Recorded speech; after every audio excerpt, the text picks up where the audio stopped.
também o companheiro Gregório, diretor do departamento de funcionários, Sérgio, né, um grande companheiro lá de Macajuba, né, e essas pessoas valorosas que estão aqui, né, trabalhadores, profissionais da educação. Bom, então a mim foi incumbido de falar um pouco quais são os aspectos que valorizam os funcionários de escola. Então eu vou tentar, da forma mais humilde, tentar passar para vocês alguma coisa aqui que a gente vem ao longo desses anos percebendo e discutindo em relação aos profissionais de educação. Então, sem mais delongas, a gente vai iniciar, porque já estamos iniciando um pouco fora do cronograma de trabalho. Né? Então, o companheiro Emerson, que também é diretor da PLB, vai me ajudar aqui, né, com os slides. Então, saudação a todos, saudação à direção da PLB aqui de Feira de Santana, que está proporcionando esse maravilhoso espaço aqui para que os trabalhadores possam fazer o seu debate, fazer a discussão. Então vamos lá. Quais são os aspectos que valorizam os funcionários da educação? Aspectos que valorizam os funcionários da educação.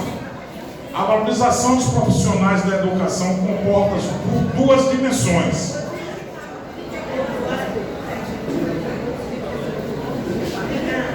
Obrigado, Marilene. Duas dimensões: a objetiva e subjetiva. A dimensão objetiva compreende os seguintes aspectos: regime de trabalho, piso salarial profissional, carreira, concurso público, formação inicial e continuada, condições de trabalho e outros aspectos. Então isso é muito importante, levar em consideração essa dimensão, esse aspecto que é a carreira do trabalhador, que é a valorização, ela se incute aí. Então os trabalhadores têm que estar atentos. E a subjetiva, que abarca o reconhecimento social e a dignidade.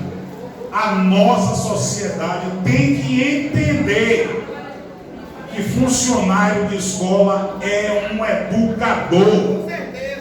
É um educador. Isso tem que ser valorizado para que os governantes entendam quando subir no seu palanque e dizer: mas eu contratei professores, eu fiz curso de capacitação para professor, e os pais e alunos dizer: e os funcionários? Você contratou mais, deu curso de capacitação, colocou no plano de carreira. Tem que cobrar isso, gente. Então esse é um dos aspectos, né, muito importantes. O meu plano de carreira que a gente faz com o professor e funcionário foi a Amélia Rodrigues. Ok, Amélia Rodrigues. Um novo olhar para os funcionários da educação. Isso aí é muito importante, é aquilo que eu acabei de falar agora. Como nós devemos olhar o funcionário da educação, não apenas como a tia da merenda, o tio da portaria, nada disso. O olhar agora é diferenciado, é um profissional que tem que estar dentro daqueles aspectos ali que foi colocado. A valorização dos trabalhadores da educação está interligada em três eixos: gestão democrática, formação e carreira. Gestão democrática, porque o trabalhador, todo o profissional, ele tem que ser considerado dentro do projeto político pedagógico. Ele tem que ser convidado a participar, ele tem que ser convidado a opinar, ele tem que ser convidado a decidir. O funcionário da escola tem que ter o direito de concorrer a diretor da escola. Ele tem que ter esse direito, porque ele é um educador. Se ele se preparar, e aí vem a questão da formação, se ele se qualificar, por que não ele ser o gestor da escola? Qual é a dificuldade que tem isso? nenhuma dificuldade. Se ele trilhar esse caminho, nós temos funcionários da educação que são pós-graduados, mestres, doutores, e são funcionários de escola. Então, gente, perpassa também pela gestão democrática, perpassa pela formação desse profissional e de forma continuada, perpassa pela carreira, para que ele possa chegar ao topo, para que ele possa ter condição de dizer: eu entrei aqui nessa carreira e eu posso chegar ao topo. Ninguém pode ser cerceado de ascender, de crescer. E esse pensamento, ele surgiu de pouco tempo atrás, não é de muito tempo não, viu?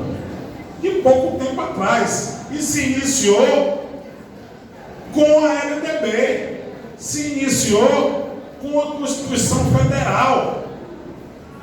Então vejamos, Constituição da Lei 11.494, de 20 de junho de 2007, a Lei do Fundeb, e a importância aí está no financiamento, e a aprovação das leis 11.738, que regulamentou o piso profissional nacional do Magistério Público, e a Lei 12.014 de 2009, que reconheceu os funcionários de escola como profissionais da educação na LDB. Aí se retornou, aí se iniciou praticamente o debate sobre a valorização dos profissionais de educação, porém no contexto de outros paradigmas da educação brasileira e da construção do sistema articulado de educação.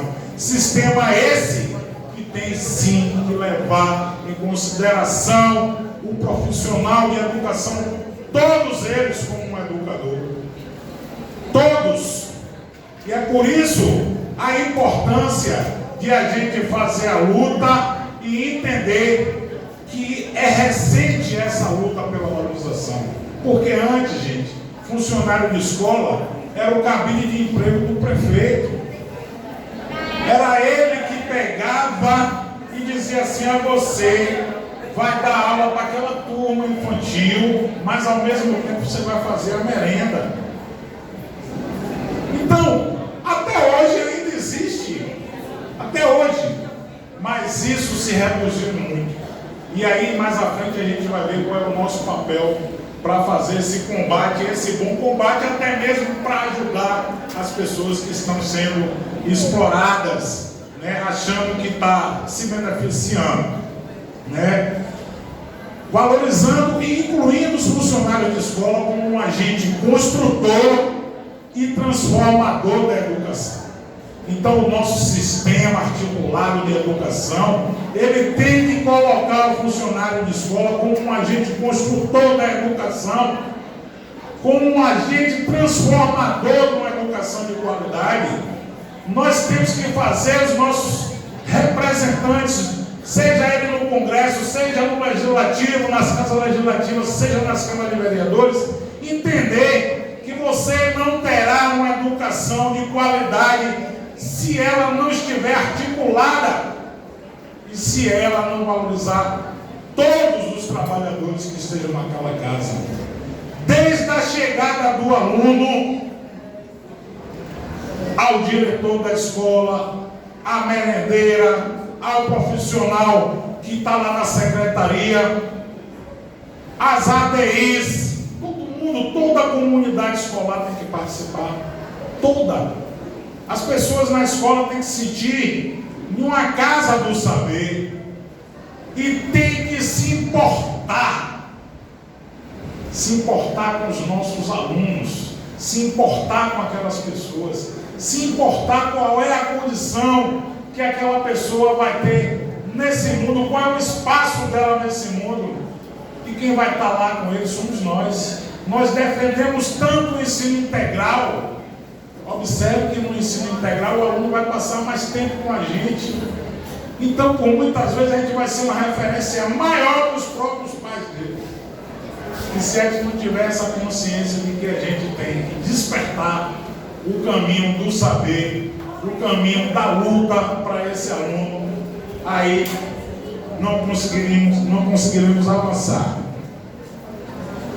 Bom, o novo Fundeb, depois do velho Fundeb, ele e depois do Fundeb, o novo Fundeb, ele vem para reafirmar essa luta dos trabalhadores, porque todas essas leis que eu coloquei anteriores, desde a Constituição, desde a LDB, a lei do Fundeb, a lei do piso, nenhuma delas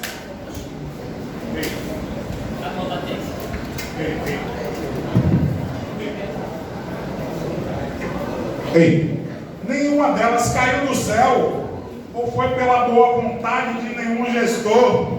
Todas elas vieram da luta dos trabalhadores. Porque nós devemos saber quantas pessoas morreram, quantas foram presas, para que nós tivéssemos uma Constituição em 88, uma Constituição cidadã, e a partir daí dá início às leis que vêm fazendo a transformação. A vontade política ela é importante, porque a depender do gestor que esteja lá e a depender de quem esteja presidindo a Câmara e o Senado, as coisas ficam difíceis de avançar, né? Então, o novo Fundeb, ele veio realmente para reafirmar isso, que é a Lei 14.113, de 25 de dezembro de 2020, na condição de uma das principais fontes provedoras de recursos a pagamento dos salários dos educadores. A Lei 11.494, em seu artigo 40, que é a Lei do Piso, determinou a implantação dos planos de carreira e a remuneração para todos os profissionais da educação. Todos. É por isso que o nosso presidente da CNTE, Heleno, diz que a defesa, e a defesa sempre foi essa, a defesa sempre foi o piso do magistério para todos os profissionais, para todos. Mas aí hoje vocês vão ver mais aqui na frente, e nossa colega ali falou muito bem do projeto-lei, né, que quer aprovar 75% do piso dos trabalhadores. Então isso é uma discussão, é um debate, é um avanço, mas não deixa de ser também uma perda, porque a luta inicial era pelo piso integral, e isso está na lei do piso. Isso está na lei do piso. Então vamos lá. E para evitar conflitos de legislação, a CNTE optou acertadamente por estender, o CNE, que é o Conselho Nacional de Educação, optou acertadamente por estender a abrangência dos planos do magistério aos demais profissionais. Hoje, devidamente reconhecido na Lei 12.014, que alterou o artigo 61 da LDB, os planos previstos no artigo 6º da Lei do Piso. Portanto, podem agregar-se 3 categorias de profissionais da educação: professores, especialistas e funcionários de escola, de forma unificada ou separadamente, mas sempre sob os princípios da resolução número 2 do Conselho Nacional de Educação. E aí Marlene falou aqui alguma coisa de plano unificado.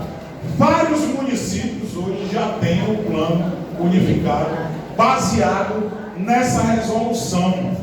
Vários municípios já têm o plano unificado.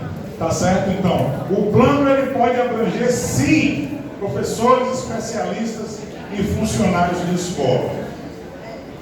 O artigo 6º aí, ele fala, eu não vou ler, eu acho que todos já têm conhecimento, mas eu botei só para especificar. Nova caracterização dos profissionais de educação. Os profissionais de educação passaram a ser entendidos como aqueles definidos no termo do artigo 61 da LDB, Lei 93/94, de 20 de dezembro de 96, bem como aqueles profissionais referidos no artigo 1º da Lei 13.935, que fala dos psicólogos e assistentes sociais, de 11 de dezembro de 2020. Então, esses também passam a ser profissionais de educação, ou seja, psicólogos e assistentes sociais. E outros profissionais aí também vão ser incluídos. Como era na antiga legislação, profissionais do Magistério da Educação, docentes, profissionais que oferecem suporte pedagógico direto ao exercício da docência, como direção, administração escolar, planejamento, inspeção, supervisão, orientação educacional e coordenação pedagógica. Isso foi ampliado na nova lei do Fundeb, dá uma passadinha aí, como ficou os profissionais da educação. Professores habilitados em nível médio, algumas coisas aí nós somos contra, né? Mas, diante das circunstâncias, a gente tem que pautar as prioridades das nossas lutas. Professores habilitados em níveis médios ou superior para a docência na educação infantil no ensino fundamental e médio, trabalhadores em educação portadores de diploma de pedagogia, com habilitação em administração, planejamento, supervisão, inspeção e orientação educacional, bem como com títulos de mestrado ou doutorado nas mesmas áreas. Trabalhadores em educação portadores de diploma de curso técnico ou superior em áreas pedagógicas ou afim. Profissionais com notório saber reconhecido pelo respectivo sistema de ensino. Aí a gente tem um porém em relação a isso, para ministrar conteúdos de áreas semelhantes à sua formação ou experiência profissional, atestado por titulação específica ou práticas de ensino em unidades educacionais da rede pública ou privada, ou das corporações privadas em que tenham atuado exclusivamente para atender a formação técnica e profissional. Profissionais graduados que tenham feito complementação pedagógica, conforme disposto pelo Conselho Nacional de Educação, CNE. Profissionais que prestem serviço de psicologia e de serviço social para atender as necessidades e prioridades definidas pelas políticas de educação, por meio de equipes multiprofissionais. Atenção, somente serão considerados profissionais que estejam em efetivo exercício nas redes escolares de educação.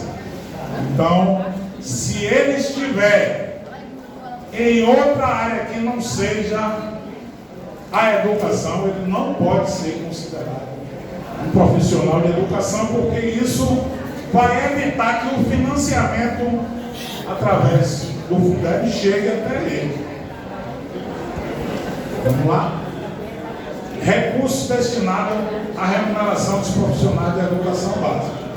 É aquilo que eu falei. Pela nova lei do Fundeb, a porcentagem destinada à remuneração aumentou para 70%, que era 60%, agora é 70%. E agora abrange profissionais de educação básica, não somente aqueles que exercem o magistério. Então, todos os profissionais em educação estão incluídos no Fundeb 70, inclusive aqueles que eu li anteriormente, como ficou, foi contratado com notório saber, etc e tal, MBB, vai receber pelo novo Fundeb. Então a gente tem uma discussão ainda em relação a isso, como é muito complicado, como é que a gente vai, barrar essa questão do notório saber. E tudo isso, gente, gera uma luta sindical. E depois a gente vai ver quais são as ações. Então, já foi colocado aqui muito bem, a questão do projeto-lei 2531 de 2021, que institui o piso salarial nacional para os profissionais que trabalham nos setores técnicos e administrativos das escolas de educação básica, que será inicialmente hoje, pelo piso do professor hoje, de R$ 3.435,42 mensais para 40 horas, correspondendo a 75% dos custos dos professores. Esse texto tramita na Câmara de Deputados, é por isso que o título é A Luta Sindical. E aí, essa luta, ela não é só dos funcionários de escola.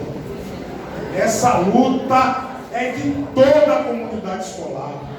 Todos aqueles que lidam com a educação e buscam uma educação de qualidade têm que lutar, fazer caravanas, encher ônibus, ir para Brasília, ir para o Senado, o Congresso, para dizer que tem que aprovar uma educação de qualidade. E a educação de qualidade passa pela valorização profissional e pelo piso dos profissionais em educação. Muito bem.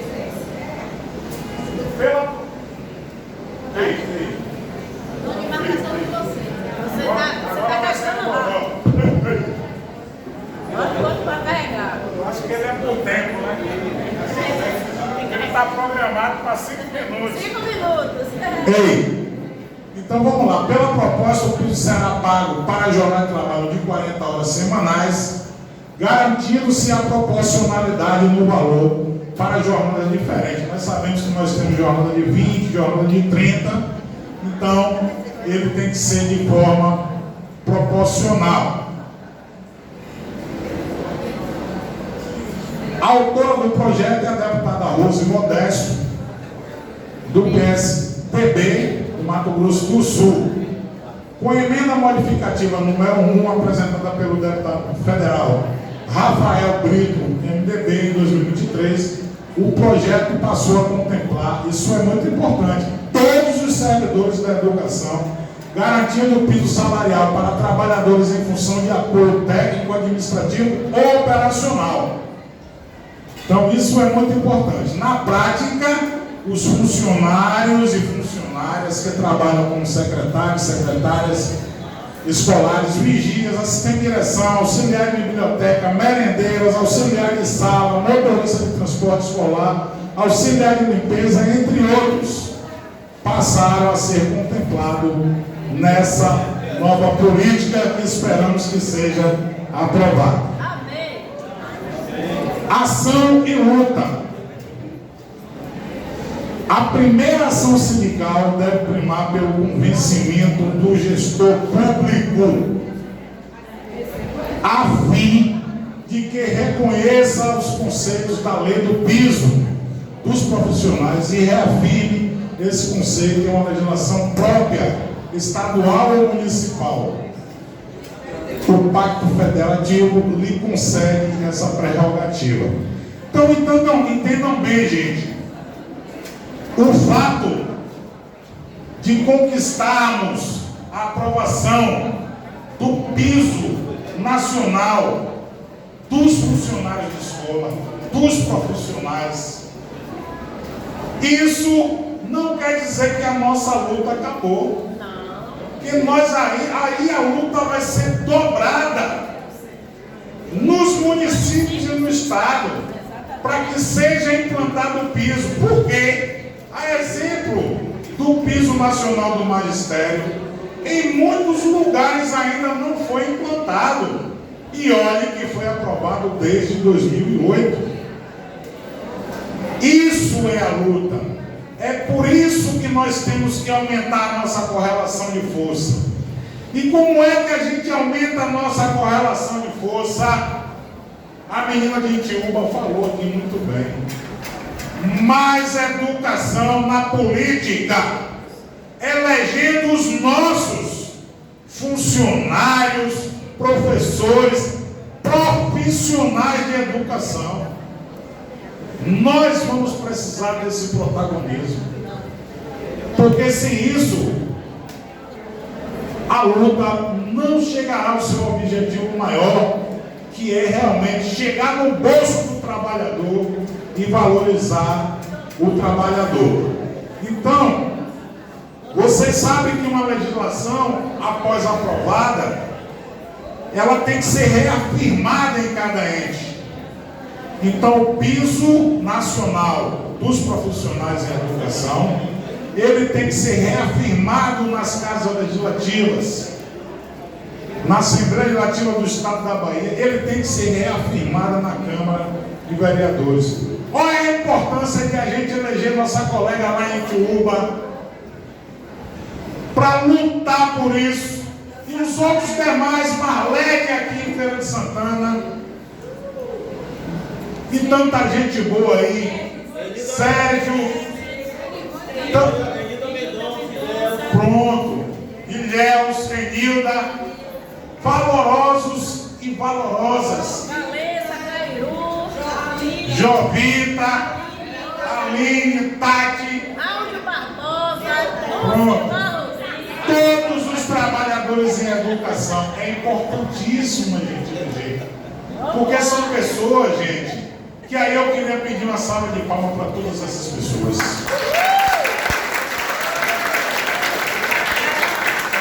Sabe por quê?